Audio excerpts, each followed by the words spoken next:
The following video has been made available with closed captions for the hard of hearing and in described video for the visually impaired. Please visit the description below for more details. If I had to mark a point where I could predict BlackBerry's future departure of the mobile hardware market, this would be it. At this point, though, I could also see the possibility of a bright future for this iconic Canadian company at the same time. With so many innovations and new ideas packed into one product, it was difficult to understand how this product had already failed just a couple months into its life cycle. This product came out at what I believe was the high renaissance of mobile consumer technology. It was the year 2011 when the iPad 2 came out and Siri was introduced to the world. The Samsung Galaxy S2 had began its Android dominance, and Ice Cream Sandwich brought a truly competitive Android to the market. That also happens to be when the BlackBerry Playbook came out.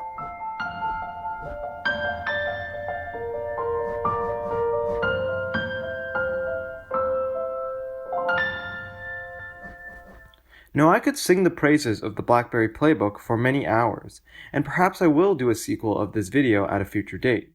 But today, I want to talk about how this product was not the success that I thought it would be, or at least hoped it would be. When I first picked up this device after many years in my closet, I remember how much I loved it. Its black, soft plastic design has a premium feel thanks to the weight it has. It is quite minimalistic and almost reminds me of a ThinkPad. And in fact, it feels like it was designed yesterday, not almost 10 years ago. Every edge of this product feels intentional. Its round corners and boxy design are really comfortable, with the bezels giving ample room for my fingers to grip. It is honestly quite thin compared to the tablets today, and the two front-firing speakers invite you in with its great sound. Its smooth UI brought multitasking in a mobile device unlike before. Its screen is bright, colorful, and great from almost any angle. Just about every good feature it has been adopted on mobile devices today, like the iPad Pro and the iPhone.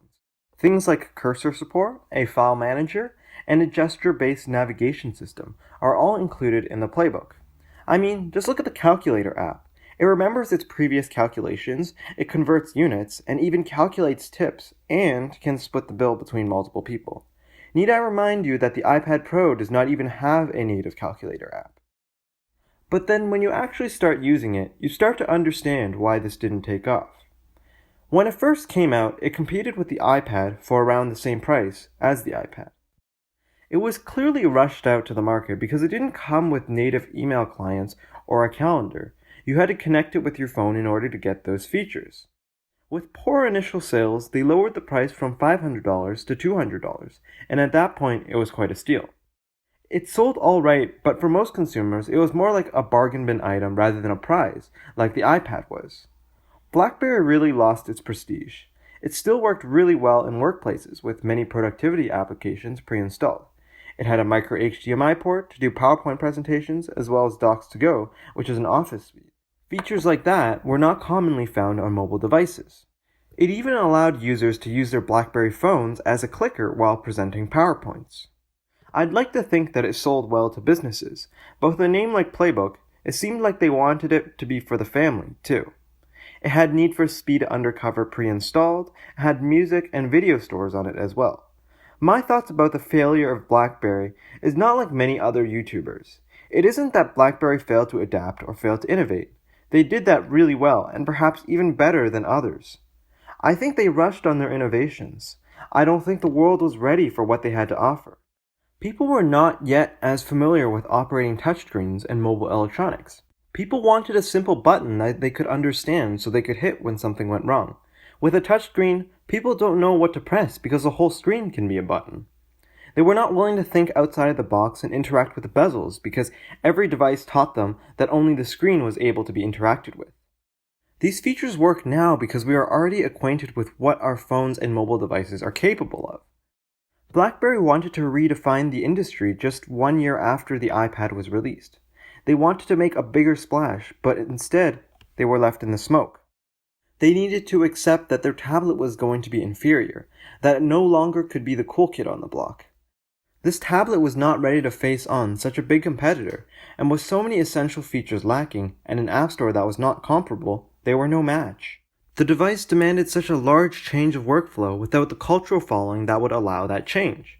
That is why I think this tablet failed.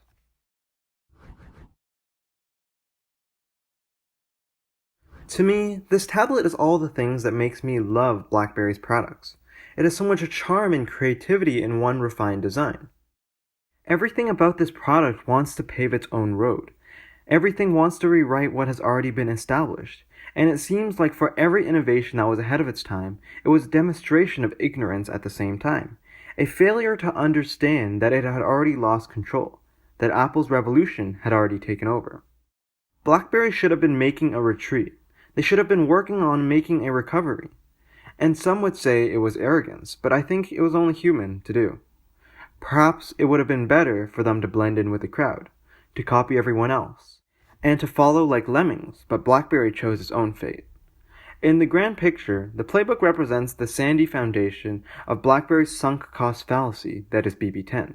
Despite the beautiful piece of art that is the BlackBerry Playbook, it is hard to ignore the tragedy of its failure to be accepted. Or rather, perhaps, instead of trying to ignore it, it's better to embrace it as its history.